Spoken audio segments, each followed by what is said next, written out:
Are you a creative that has amazing plans, that sees the world differently to all those other boring people out there, that wants to redefine your area of genius? And you see this new year as the opportunity, the catalyst to do something great. Welcome back to the channel. My name's David. I'm coming to you from Melbourne in Australia, in the heart of the city, and I'm the Hope Coach. And I'm here to give you an important message, a warning, but then encouragement to lift you up and to help you avoid the pitfalls that I've been through and had to overcome.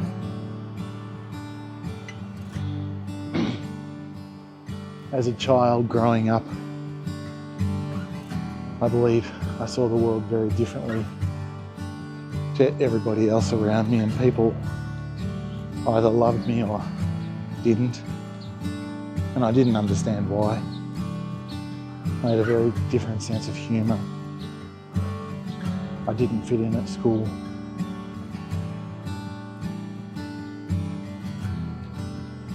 There were times when I was very, very lonely, but I craved attention. It's probably why I'm doing this channel.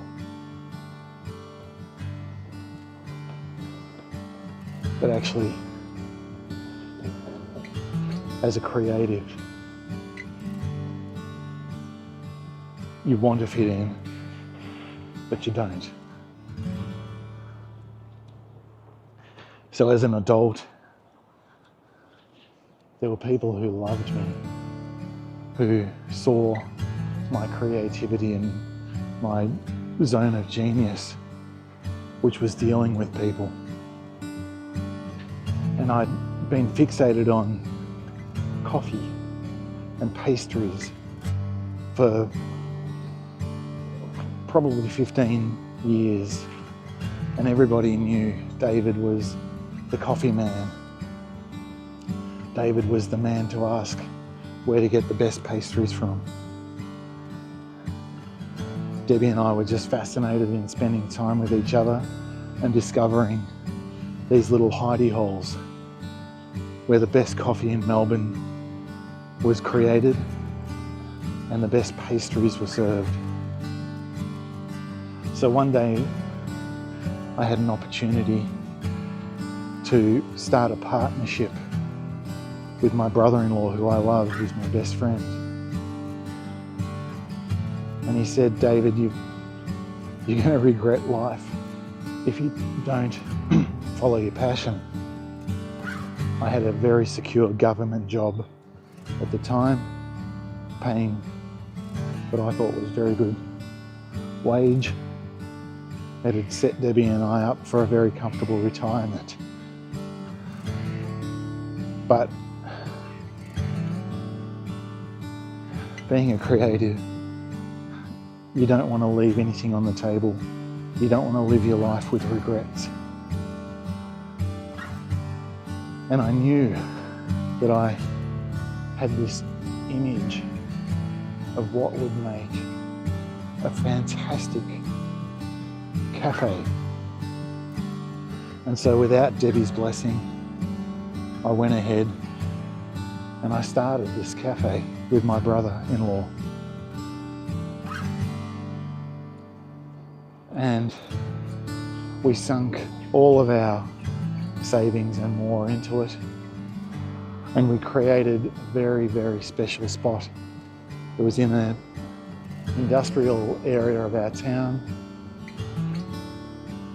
And it was in a warehouse. Now we had to overcome huge objections from the local authority, but because my brother-in-law is a lawyer, he was able to shut them down very easily. Well, convincingly. But the problem with shutting down authorities is they're small-minded, weak, pathetic individuals in these positions of power, and that's what attracts them. And they hold a grudge. Hold on to that thought. So we set up the cafe. It was a lot of hard work and a lot of cost. But when we eventually opened 4 months later, we had strategically placed ourselves in a district which was across from the world headquarters of a significant clothing manufacturer. And we knew that if we did it properly, we would have a huge amount of traffic from day one, a ready-made audience. And that was the case. When we opened, we had hundreds of people coming in every day, and it looked amazing. Looked amazing. But after about 6 weeks of looking at the figures, even though we were really busy, we weren't making anything at all. In fact, we were losing thousands of dollars. We were bleeding. So we had to strip back the staff and had to work a lot harder individually to ensure that we stayed afloat and of course made a profit. Well, we never did reach the point where we made a profit. When we streamlined, we were doing better, but months down the track, I was burning out, and the world headquarters of this clothing manufacturing place, which knew how to run a business properly, decided to open their own cafe to keep all of their staff from coming across to us. When the doors of that cafe opened, literally overnight, our business had a death blow.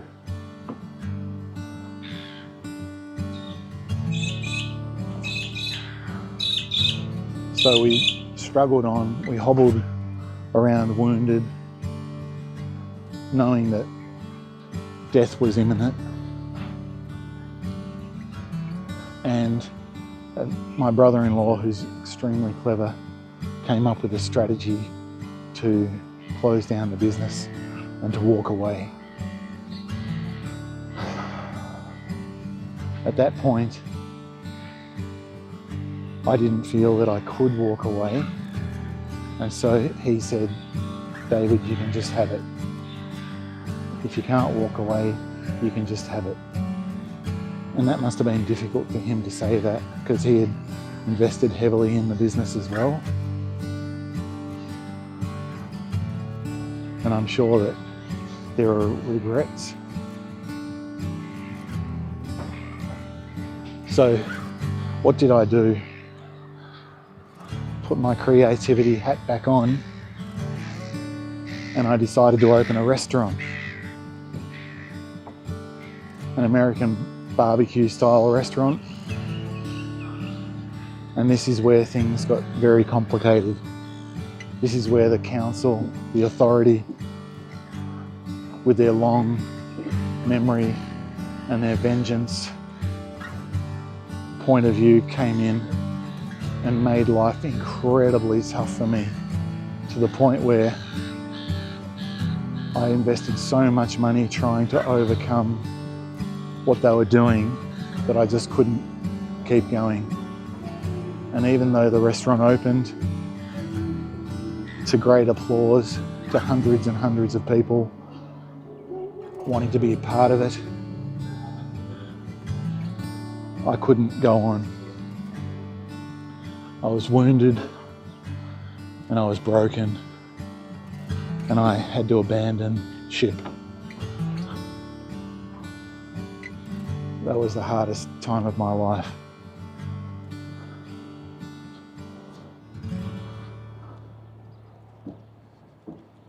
So why am I telling you this?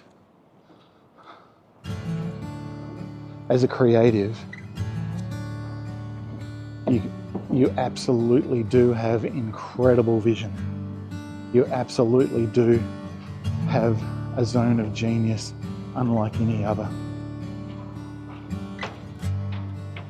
But the probability is that you don't know how the world runs.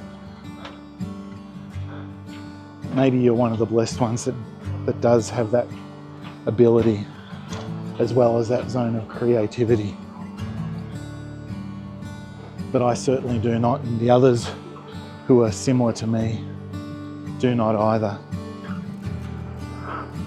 So when you have that vision, when you have that dream, when you have that drive to start your journey in 2025 or whichever year you're watching this, remember that you may have that incredible vision, but there are deficiencies as well. So when I started my new business, how did I ensure that those deficiencies were taken care of? Fortunately, my brother-in-law again had told me that a really good book to read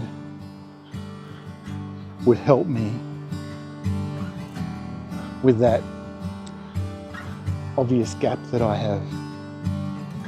The one which is crucial to survival. How to actually run a business successfully and not just rely on my creativity and passion. And the fact that there's a book written about this just shows me, and it should show you as well, that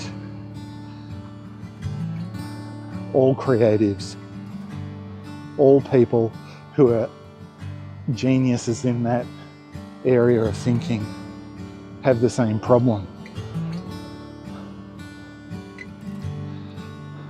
So I listened to the book because my dyslexia stops me from reading. And then I thought, gee, that's interesting. And I sat on that for a while and I re-listened to it and re-listened to it and re-listened to it. And then I started listening to podcasts that would help me to understand that book even more. And I came across a business coach in Canada called David Mowerman, the home service business coach. And he was obsessed with this book.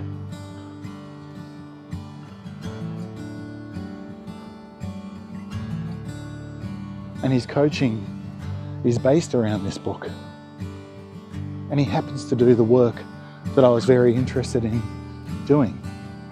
He runs a home services business specializing in window cleaning and pressure cleaning.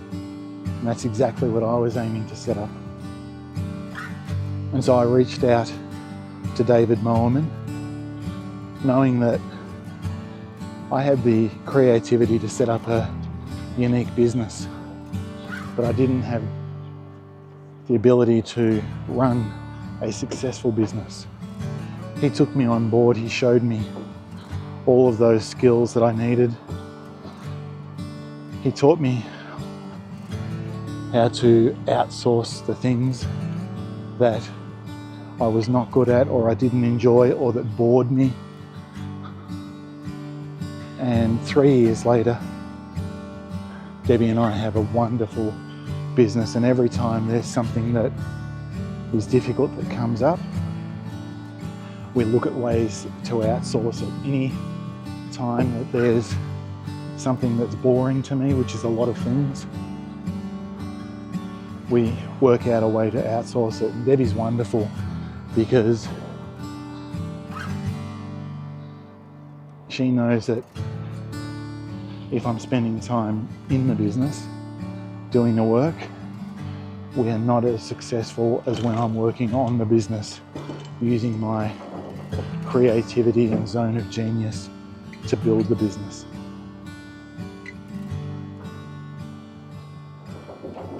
So what am I telling you here? I'm telling you about a shortcut to success, a way to avoid the pain and the trauma and the heartache that comes from being a creative genius, investing everything you have. And I'm not talking financially, I'm talking everything you have into that vision that's chewing away up there, that you just can't shake off, that you're obsessed with. Sure, have that obsession, but do what I did. Put down on paper all the jobs that are involved in running this vision. Give each job a title and then write down there your name under each spot, because initially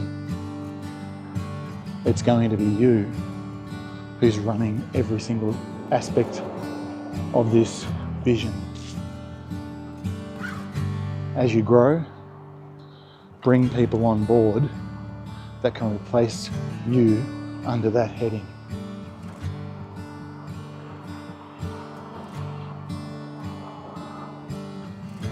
That way, you will have a vision that you're following, but you'll have the practical side of things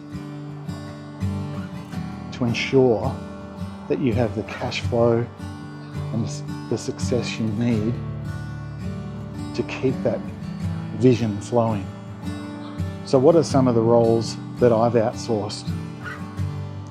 What are some of the roles that I initially did myself, but then I replaced myself and inserted an exterior solution? So accounting was number one, bookkeeping number two, Google and Facebook marketing number three, virtual assistant to take all my phone calls number four, number five was quoting, and I realized very quickly in my area virtual quoting is not often ideal, so I'm still working on that one. And it does take up a lot of my time, quoting. Payroll, number six.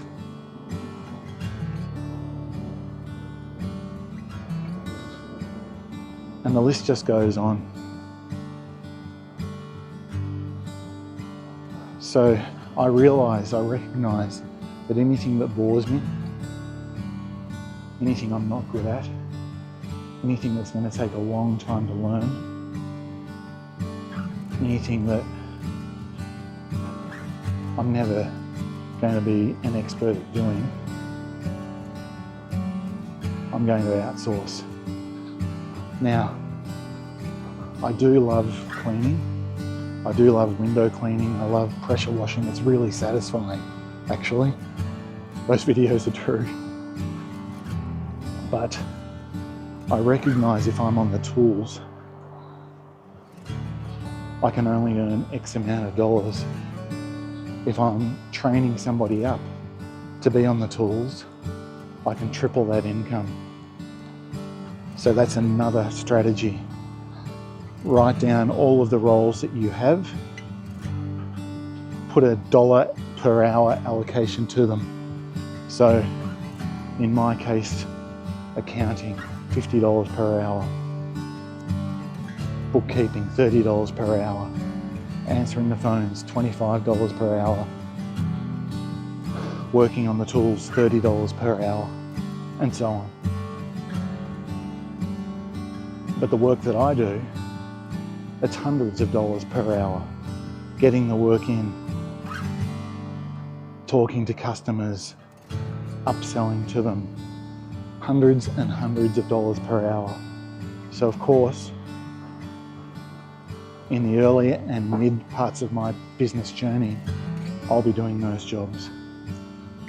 But again, I've taken on somebody fairly recently that I'm training up to do the quoting and the upselling. And again, that's literally tripled my business. And here's the kicker. I'm spending half of my time running the business, maybe less, and I'm spending the rest of that time creating. So I really have a blessed life at the moment, and that's why I know if you follow these steps that you can too. I really don't want you to go down that journey of pure creativity that led me to destruction. I still don't know to this day how I had the resilience to bounce back from that. It took almost everything from me. And this video is a warning to those creatives that have that urge and urgency to start their own journey, to plan it, to recognize what it is about it that you love, and to outsource the things that you don't love. Now that's going to take a commitment from you to reinvest in your dream.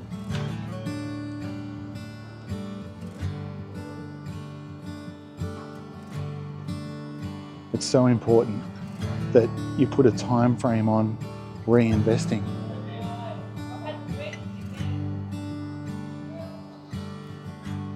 That was one of the things that Coach David Moelman taught me about his journey. He put a 5-year plan together to reinvest everything that he had into the business. He had his wife's income to support the family while he was doing that.